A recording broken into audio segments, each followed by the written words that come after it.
সম্প্রতি আমাদের আরেক যুগ্ম আহ্বায়ককে যাতে টকশোতে না ডাকা হয় সেজন্য হচ্ছে বিভিন্ন টিভি প্রডিউসারদেরকে বলা হয়েছে।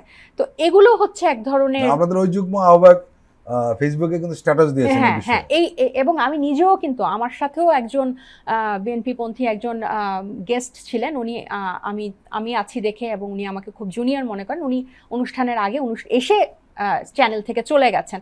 তো এই ধরনের মনোভাব বা এগুলো আসলে প্রত্যাশিত না। কিন্তু আমি যখন জাতীয় পর্যায়ে রাজনীতির কথা বলছি, আমরা কেন এই সংবিধানটার বেসিক চেঞ্জ চাই, আপনি দেখেন ওনারা কিন্তু খুব সুন্দর সুন্দর ফটোকাট করেছে যে ওনারা জনপ্রশাসনের এতটার মধ্যে এতটাতে রাজি, ম্যাক্সিমাম ওনারা রাজি, কিন্তু ওনারা প্রধানমন্ত্রীর ক্ষমতা কমানো এবং রাষ্ট্রের যে তিনটা অঙ্গ আইনসভা, নির্বাহী বিভাগ এবং বিচার বিভাগের মধ্যে যে সমন্বয়, মানে তিনোটা হচ্ছে প্রধানমন্ত্রীর হাতে। ওইখানে কিন্তু একটা নেই, সেটা হলো সংবিধান সংস্কার এবং নির্বাচন সংস্কার কমিশনের যে প্রস্তাব, ওই দুটো কিন্তু বাদ দেওয়া আছে, বাকিগুলোর ব্যাপারে করা হ্যাঁ, আছে। মানে আমি আপনাকে বলতে চাচ্ছি যেই প্রস্তাবগুলোতে প্রধানমন্ত্রীর ক্ষমতা কমানো হবে, এই যে সাংবিধানিক রাষ্ট্রগুলা, নির্বাচন ব্যবস্থা, অ্যাটর্নি জেনারেল, নিরীক্ষক, মহাসচিব, দুদক, মানবাধিকার সরকারি কর্ম, এই সবগুলো সাংবিধানিক রাষ্ট্রের নিয়োগের কিন্তু প্রধান নিয়োগে কিন্তু প্রধানমন্ত্রীর হস্তক্ষেপ আছে।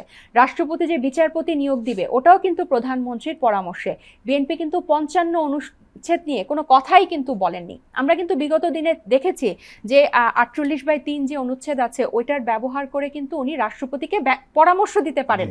এবং আমরা তো জানি যে রাষ্ট্রপতি প্রধানমন্ত্রীর পরামর্শ ছাড়া এগুলো করা তো দূরে থাক, সামান্য কবর জিয়ারতও কিন্তু উনি করতে পারেন না।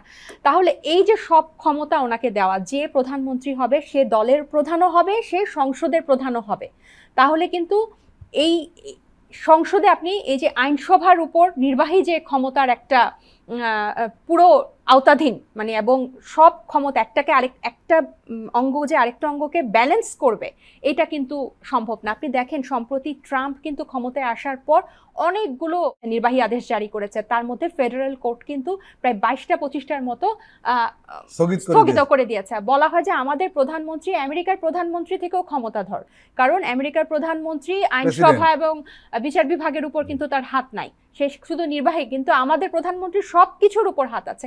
তাহলে এই যে নির্বাচনের মাধ্যমে যাতে একটা নির্বাচিত, মানে আমাদের ব্যবস্থাটাই এমন যে সাংবিধানিক স্বৈরতন্ত্র, নির্বাচিত স্বৈরতন্ত্র আসে এই সাংবিধানিক ভাবে, তো এটাকে আমরা রোধ করতে চাই। তাহলে এখানে কিন্তু প্রতিহিংসার কিছু নাই।